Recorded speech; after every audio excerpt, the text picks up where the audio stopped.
I want to introduce Adrian Hanks. Adrian I've known for about 18 months and he's a very, very inspirational person, very motivated. He motivates me, sending me texts every now and again to lift my game and smile a bit more and whatever. He's a business builder. He's done so many things. He's an author and whatever. And he's really seriously good to be around. So if you ever want to lift in your life or whatever, this is the man to certainly contact and have a talk to. So Adrian, I'm not going to take any more of your time because what you're going to do is special. Thank you, Mike. Thank you. Thank you. So yeah, wonderful. So this morning you've been looking at the different aspects of XSpor and looking at the products. I want to take you away from the left brain a little bit and drop into a bit of creative right brain, because as you can see by the message, I want to talk today about potential and performance. Not just about business, but also individually, because when you walk in to meet a customer or you go in to do a job, the first 6 seconds of engagement with your client or customer are the most important 6 seconds of that interaction. Because they're going to weigh you up, they're going to judge you, they're going to tick the boxes, what do they look like, what do they smell like, what do they taste like, and you're going to have to meet them in that 6 seconds. So how you present yourself in that first 6 seconds is really important, physically, emotionally, mentally, and I would even say spiritually. Because what happens with human interaction, we get into sympathy, where we warm to somebody in about like a nanosecond, or we go into antipathy. And those two things are at play all the time. At the moment, half the room love me and half the room doesn't. And that's pretty normal for most places. So what we have to do in business is get people to be in sympathy with us and to connect to us energetically, really quickly, because otherwise, oftentimes you lose the deal or the job's not good enough. You get those jobs where you go and you do everything and it's still not good enough. And it might not be because of the job you've done, but your personality, the way you turn up. Because you've prickled somebody, you haven't done the connection. So what I'd like to do is do a few experiential things with you today and get you interactive so you can get used to this idea of energy, like it's the new buzzword about how do we carry and use our energy individually, personally, and in business, because it's really, really important. The new we just had a conversation at lunchtime about energy frequency and moving forward into the new millennium it's going to be all about sound energy frequency. Graham and Jill are sort of leading the force here in Australia with XSpor, using good, clean products. And you're going to see this more and more and more, and people are going to want it. So we have to show up as if we mean it. As if we mean it. I want to turn up, I want to look good, taste good, smell good, because I want to represent that product. So what I'd like you to do is get your pen and paper for a moment. Get your pen and paper. Have you got pens? Yeah. And I'd like you to write 4 words, and you can just do the first initials if you like to. Physical. You can do a P if you like. Emotional. Mental. Spiritual. And you've probably heard of intelligence instead of IQ and EQ, emotional intelligence, etc. So there's physical intelligence, emotional intelligence, mental intelligence, and then I would suggest spiritual intelligence, SQ. And that's sort of the new paradigm where people are going. How are you intelligently in terms of your vocation or your spirituality or the quantum? And that's coming, and so Graham and Jill are sort of moving into that space with the products, which is beautiful. So if you can get your energy flow in that, your business is going to improve, no doubt about it. Your health is going to improve. So I just want to take you on a bit of a journey. So what I want you to do is, and this is not about judgment, you're not going to share with anybody. I want you to get a sense of every day, in your everyday life, you get out of bed, you step into the world, physically, emotionally, mentally, spiritually. How do you turn up? Do you turn up like 10% physically, 20%, 30%, 40%, 50%? Are you 100%? Do you go and do a yoga and meditation and go for a 10K jog around the lake? Oh, that's me. I'm done. Well, you make it happen. I'm going to get to this. Because the more you do this, the less you have to work. Because if you're working really hard all the time, it's draining. And then the recovery time from that, most people have 2 or 3 weeks off a year because they're sick. But if you do this and get engaged with the energy frequency work really shouldn't be getting sick. And because you're working with mold, I hope you like the title, Moulding Your Optimal. So I know you're working with molds, so you're sort of high category. If you take that mask off, to answer the phone in that moment, you're sort of high category where your immune system can get attacked by the molds. So it's essential in this industry to be really clear about your health and well-being, like essential, I would say, because otherwise you will get sick. It's not an if. You will get sick. If your immune system's down and the molds get in, you're going to get sick. You're probably going to see your clients, and a lot of them are already sick from the mold. That's why you go there. So you need to prevent that from happening. So on your sheet, physical, I want you to put out of 10, how do you turn up physically?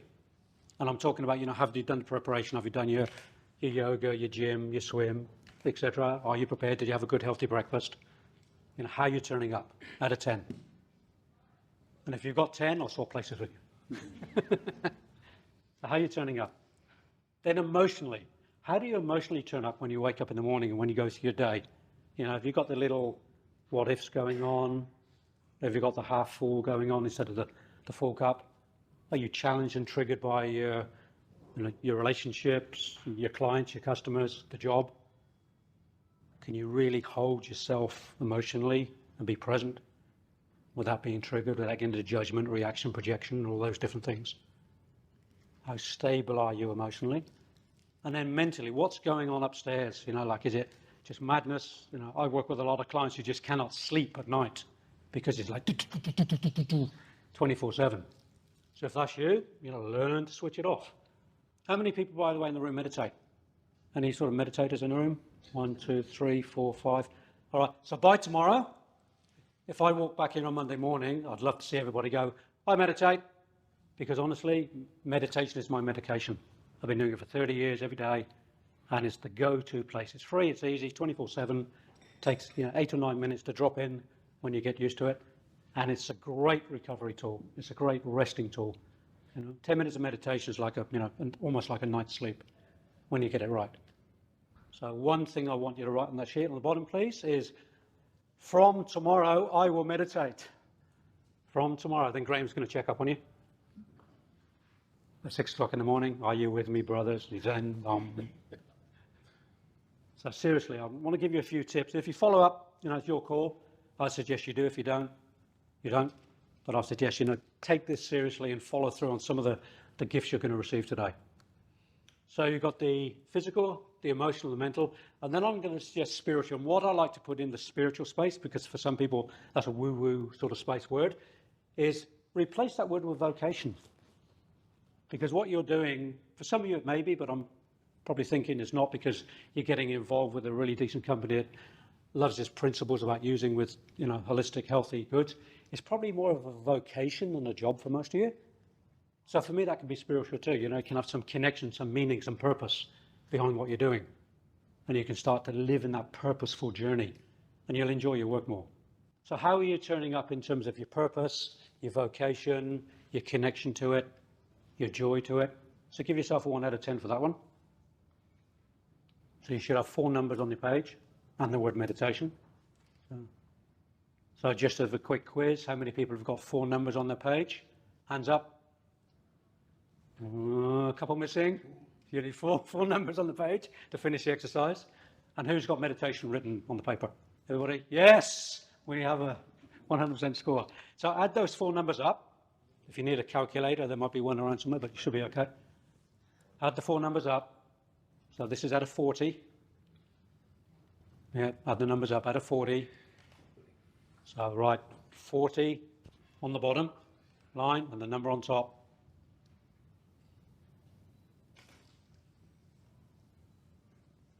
And you get a sense of where you're at holistically. You might be 10, you might be 20, you might be 30, you might be 39, which would be fantastic. But you really want to be aiming for what I call the 80-20 principle, about 80%. And if you can live physically, emotionally, mentally, spiritually in that 80% realm every single day, you're sort of in the top 5% of humanity. Top 5% of humanity live in the 80-20 principle. Few live a little, in the 90-10, that's pretty rare. But most people are sort of that 40 to 60. And I'm telling you, if you're in an industry where there's health hazards, it's not enough. It's not enough. You need to learn to breathe. You need to learn to meditate. You need to learn to get into build your immune system. You know, we've just had one of the biggest sort of immune scares on the planet the last few years, and a lot of people got sick. A lot of people got sick. And I'm not bragging, but I didn't get sick once. Never had COVID in the whole 3 years. Never touched me. One thing, it probably didn't want to come in. Who'd want to come into this body? But I seriously didn't, because I look after myself. You know, I'm 60 years old in 2 months' time, and I look after myself. I make sure I meditate. I make sure I eat healthily. I make sure I drink good water. I make sure I breathe well. And a lot of you, you know, you wear the apparatus if you're out on the job, and I suggest if you're wearing that and you need to learn to deep breathe, I've got a little tool for you to help you to deep breathe. So I'm going to show you. It's called the Australian didgeridoo for overseas. Yes? Because breath is, you know, everybody's sort of into the Wim Hof thing, the cold water and the breathing, and it's like the new thing. Well, it's 60,000 years old, actually, breathing, you know, from a medical perspective, because the Aboriginal Indigenous people have been playing the didge for, you know, 40, 50, 60,000 years. Deep breathing, you know, and there's a particular way to breathe in the didge called circular breathing. I don't know if you've or not about circular breathing. So basically, it's breathe through the nose, and while you're breathing through the nose, you're breathing through the mouth and playing the instrument at the same time. So it's like a continual circle. So I'm going to demonstrate that in a moment, just to show you. So, just one thing, just from a culture perspective, I'm not Indigenous. There's a couple of things in the Indigenous community where women don't play didge. I circumvent that in terms of when I teach by teaching on a plastic pipe, so it's not a didgeridoo. But if there are, you know, cultural people here from the Indigenous community, I respect that. And if you're a female and you don't want to hear the didge, that's okay. You can, you know, leave the room and put your fingers in your ears. So I just wanted to cover that from a culture perspective as well. So the didgeridoo is, it sort of ties into where you're at, because you work in mould, and when you go in homes of mould, sometimes they're connected to the termites, because some homes, you know, have the mould and the termites because the soft walls. So the didgeridoo traditionally is made by the termites coming up and eating a piece of wood. So as my good friend Ian says, this is a bit of wood with a hole in the middle, and we play it. So this is how to play the didge.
Wait and see.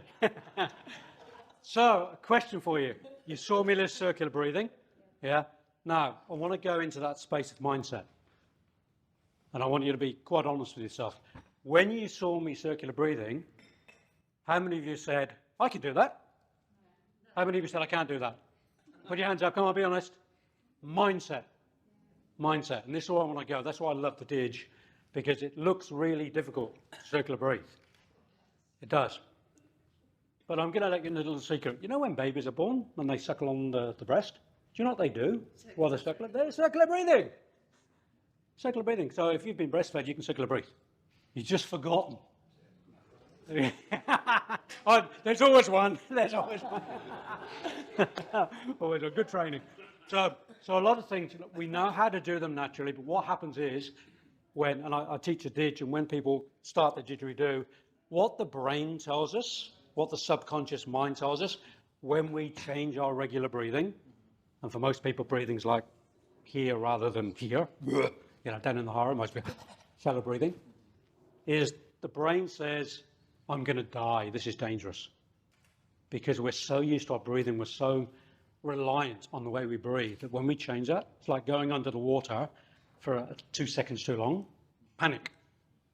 So when people change their breathing with the didge, it's like, so what we do, we train ourselves to relax with the didgeridoo. It's a great meditation tool. I love sitting there for an hour just playing didge and just circular breathing and dropping in the space. So what I'm going to do, because you're all scared of playing, guess what's going to happen?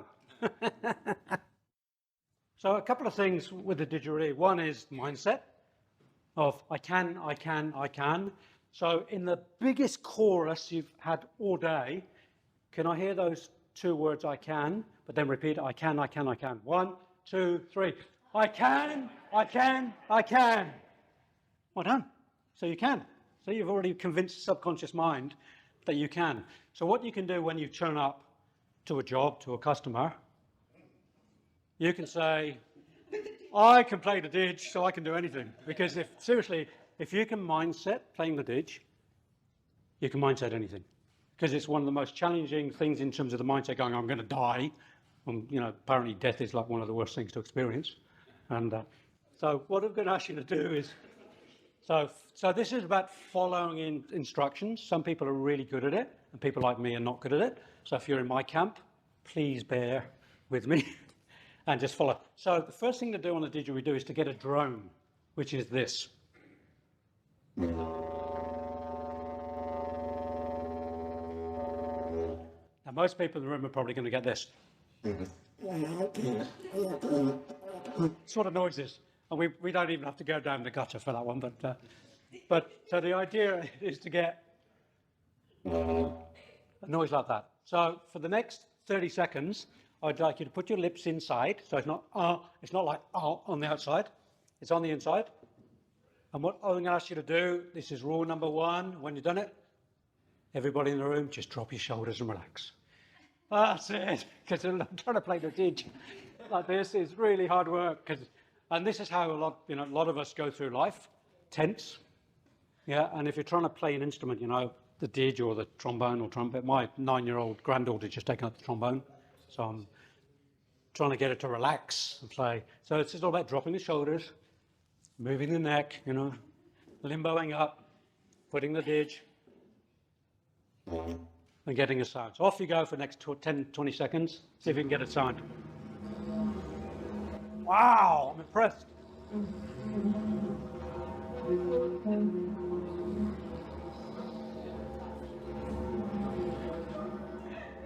It'll do 2 things. It'll make you laugh or make you cry.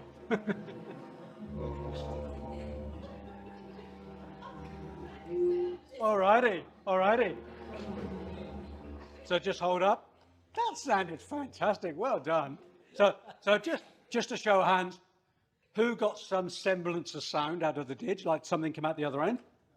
Yeah? Yeah, tell you about that about. We'll talk about that next. And who just didn't get anything? Like, no sound at all. All right. So a couple of little tricks if you didn't get anything. Yep. Give it to somebody else. Or, and give up. Go nowhere. Or persevere. Because this is what we have to do. If we want to get into our purpose and our passion and our joy and get in and live that 80%, we've got to find that purpose to play. So the purpose of playing didge is to bring us into that alignment of I can. So a couple of little secrets in playing the didge. One is when you're playing, you pull it a little bit tight to the lips, purse the lips a little bit, and imagine you're smiling. I know it's really hard for everybody in the room, but if you could fake a smile for like the next 3 minutes. So you put the didge on here, fake a smile, draw it close, and then try. So those that didn't get a sound, just let those people try. Everybody else just quiet for a moment. Just because we're going to put them on the spot. So put it to your lips, put a little bit taut, and then half a smile, and then blow gently and strong. Yep, so, well done. So what you do, again, drop the shoulders, because it's all about relaxation. It's all about relaxation. Graham's going to give us a demo. Go, come. Yeah, so, yep. So when you do it again, once again, I suggest just blow a little bit softer. Blow softer. See, most people think they've got to blow harder. Blow softer. Gently down the didge. And if you can't do it, you can. This is a gift. Take it home with you and practice. Yep. It's a gift. So what we're going to. Beautiful. What a natural. Yeah.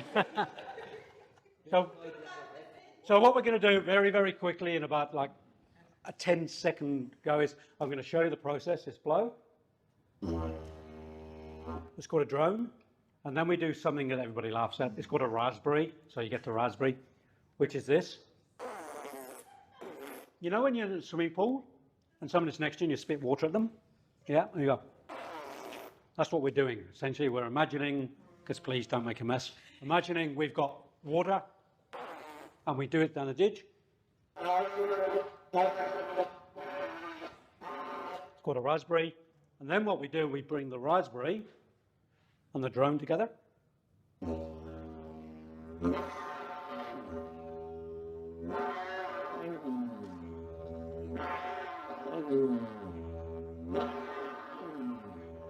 That's not circular breathing, that's just the breath, one. And then what we do, we pull that together.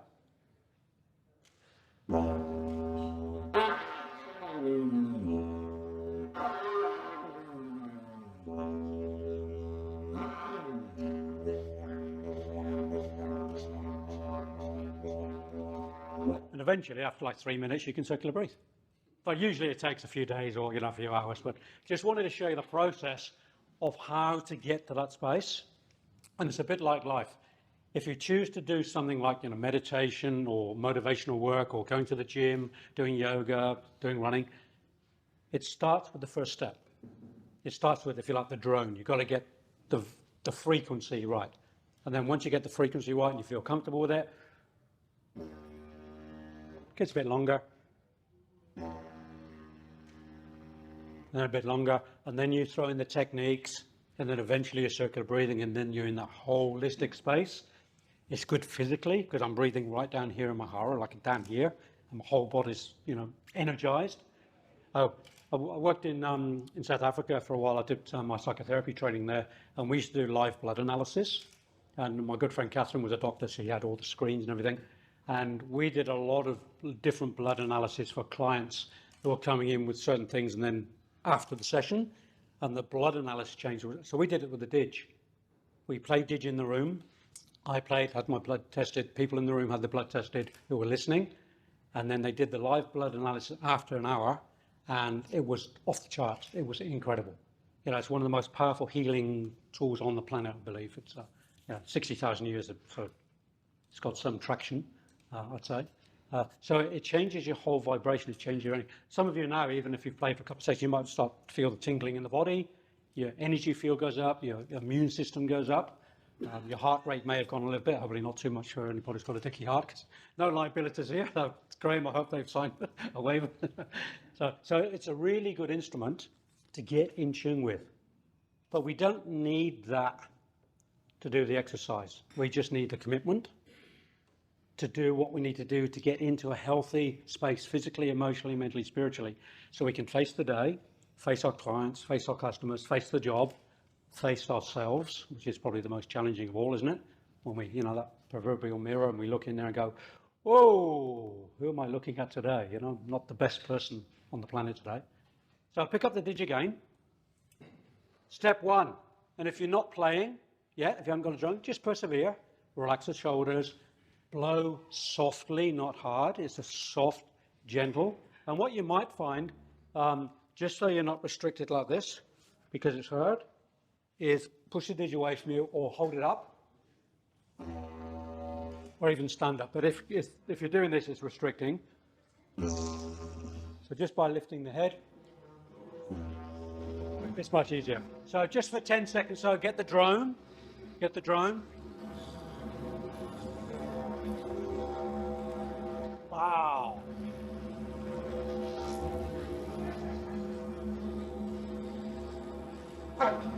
Bring it on.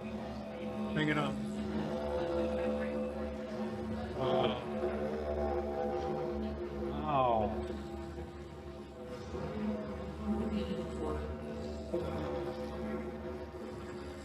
There's some ditch masters in the room already.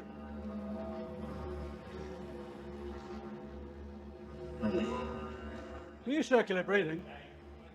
Were you circular breathing? Sorry. Were you circular breathing? I don't know. I can't narrow down what I was doing, but I think you were circular breathing, mate. Yeah. It looked like you were circular breathing because some people, seriously, some people get it like that because they're not in their brain, they're not in their head, they're not going, I can't, and this is too difficult, and blah. They just pick it up and go right brain. They go, oh, I can do this, and bang, they're away. And I've had that. Kids are pretty good like that. I know we know that kids stuff. They haven't got all the stuff we have as adults, so they pick it up and they go, oh yeah, what are you talking about? It's hard, it's done. But as adults, we've got so much stuff up here, and we've got so many limitations that we set up on ourselves. So the didge is a great metaphor for me for life. I use it all the time. It's my greatest teacher, counselor. It's got lots of other uses. If the stars are out at night, if I'm in the pub, again, it's got plenty of uses. And my wife's got another use for it too, but gets used a lot. So the next one is what I want you to try is do the drone.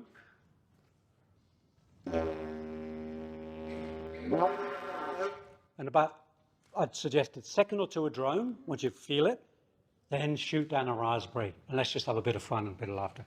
Because there's nothing like, collective raspberries in a room. Come on. So, drone, raspberry. Let's have a little bit of fun.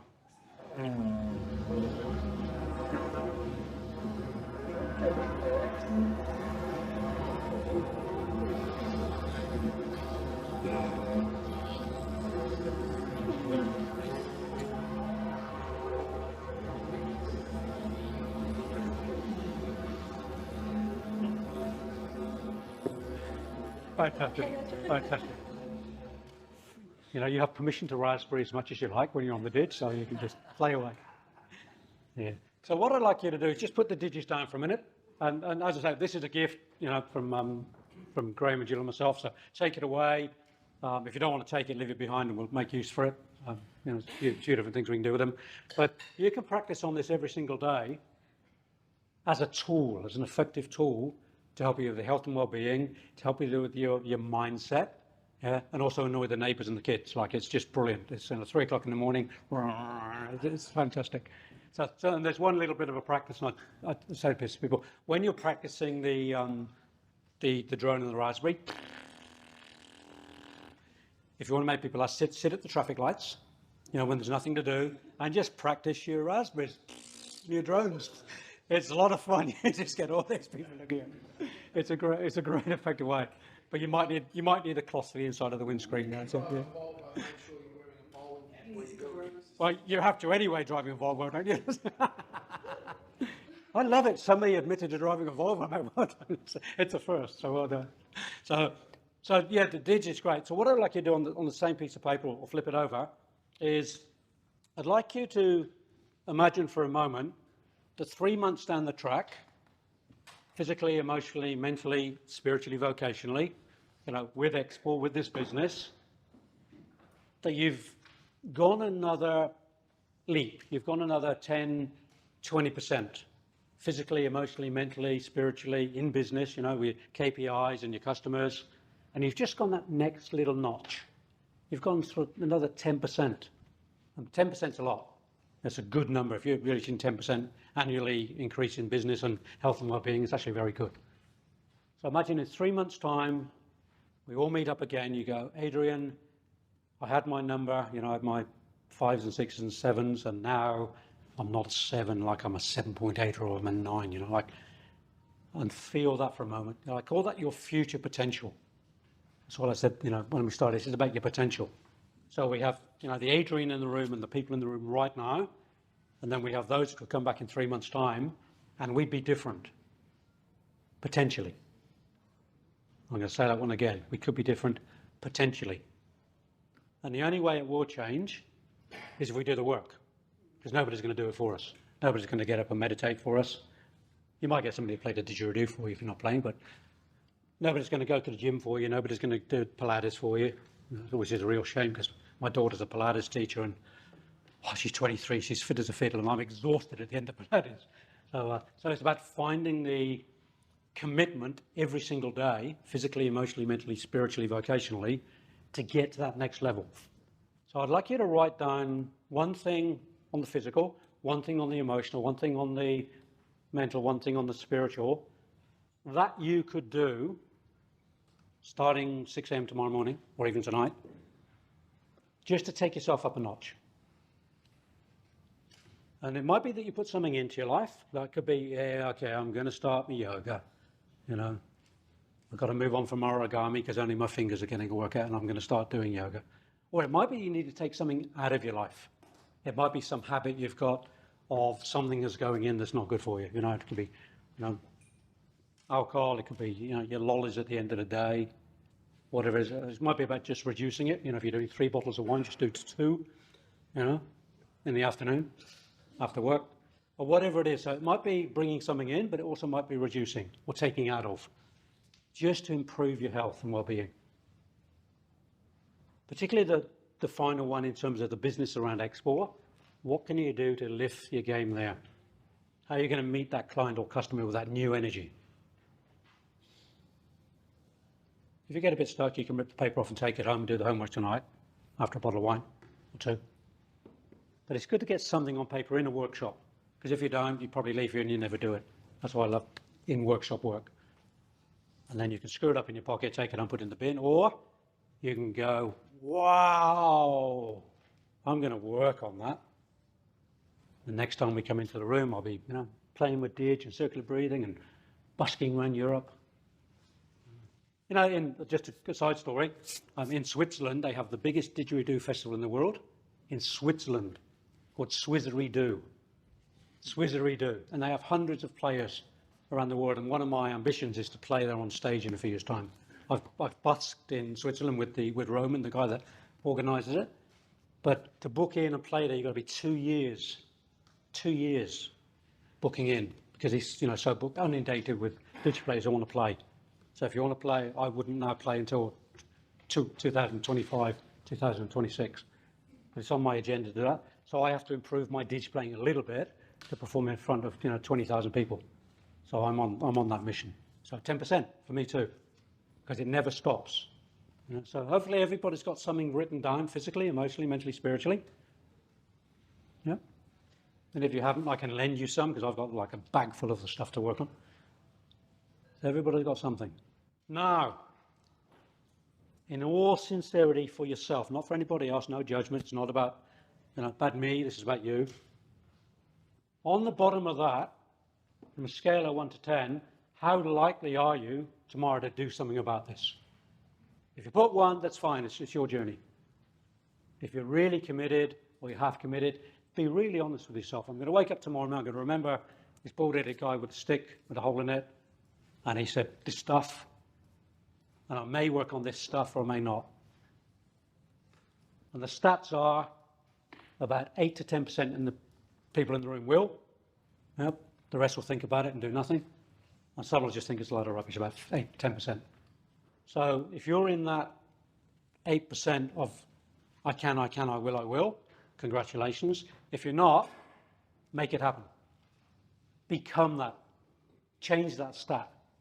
So that when you're working with Graham and Jill and you have your next, you know, function together, whether it's social or like this, and Graham and Jill ask that question, how many of you have gone that 10%, physically, emotionally, mentally, spiritually, vocationally, you can all put your hand up and go, yeah, we're on board with you.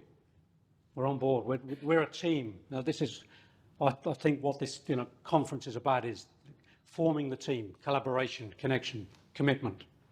So if you work together and support each other, and that might be something you do, is actually start, you know, linking up and talking to each other and supporting each other, you can all move forward together. Imagine what that's going to do for this business in Australia. It's going to be incredible. Incredible. And sometimes, you know, we have to drag the others along for a while, but then what happens often in dragging along, we drag them, they take over, then they drag, and it's like, this happens. And it's a beautiful feeling in any organisation. So I would implore you, you know, do something with it, even if it's just one thing on the list. So just to make sure that one thing does happen, get your pen, and of all the things you wrote down, physical, emotional, mental, spiritual, vocational, circle one that's the most likely thing you're going to do on that list. Circle one. What's the most likely? Is it physical, emotional, mental, spiritual? And what is that one thing? Is it the gym? Is it the swim? Is it the yoga? Is it 2 bottles of wine instead of 3? And just circle that one thing. Because if you have one thing, you're more likely to do it. You take that 8% up to about 28%. So you get a third of the room doing it, just by having one focus. So I like to narrow things down to one focus. Yeah. One focus.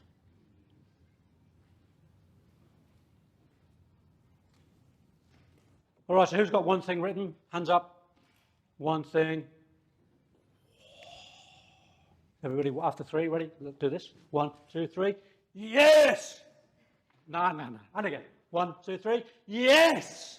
So we have a yes. So what I'm going to do, I'm going to finish playing the didge, and then I've got something a little bit special to do after that. So you can leave your didges up, you can put them down, whatever's more comfortable.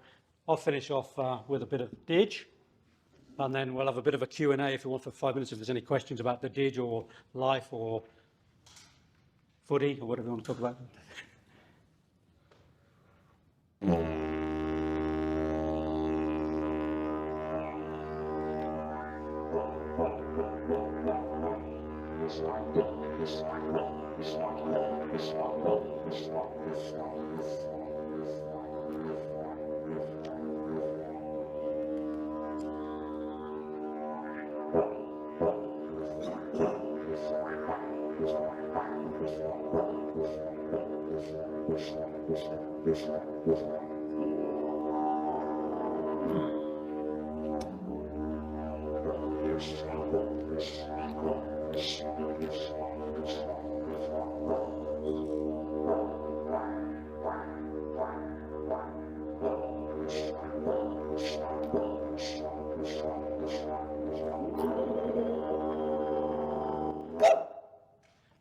Here we go.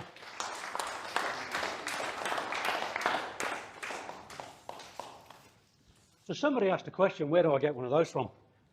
Graham, do you want to jump up? Jill, do you want to jump up here? Okay. Skip over this way. Would you like to stand up? Sir? I still can't get a noise. You put that one down, because I think you deserve something a little bit beyond plastic. So from the Australian community, yeah, we'd like to present you with your very own termite-eaten original didgeridoo. Yeah, absolutely serious. Now, if you want to, and what we can do for you, if you don't want to take it back in luggage, we can send it to you, whatever's easier. We have a chat with Graham. You know, Thank you so much. Yeah, but you only get it if you can get a sound out of it. No, if you get that's the deal. So more gentle, more gentle. There we go. Well, that's. I love it. Well done, fantastic. Yeah, well done. Wow. Not your very own didgeridoo, so yeah. Wow. You had to take something Speechless. possible. It's okay. Yeah. Get through security at the airport. Yeah, really. Yeah. Yes, make a choice. If you want to take it back on Tuesday, you're welcome. But if you need us to DSL it, we can arrange it for you. So have a chat with these fellas and let us know. Yeah. So yeah. Oh, great. Love it. Yeah. Thank you. And that concludes my presentation. Thank you very much. Thank you.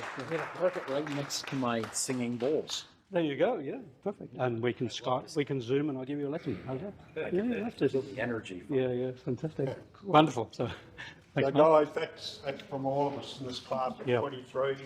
That's part of the licensee with the XSpor, and wanted to thank you to Richard for taking the time to come out here and showing us his energy, and especially I think everybody even to this point, and there's more to come with what he does, is to get us to know more about mould, what we do in this industry, because we are the leaders in what we do. We're out there, you know. Everybody else is just doing what they used to do 40 years ago. We're doing it all different, and that is the big difference. And I think getting Adrian here to show what you can actually achieve, whether or not you can get a note out, which I can't, but some most certainly did. Oh, hang on. And whatever. So What was that word? No, I can't. I can. I can. Come on. can, That's and I it. That's can, one. because tomorrow I'm starting. There we go. Maybe even tonight, and I'll worry Colin, he's over the fence. So. Yeah, I'll get you back. Yeah.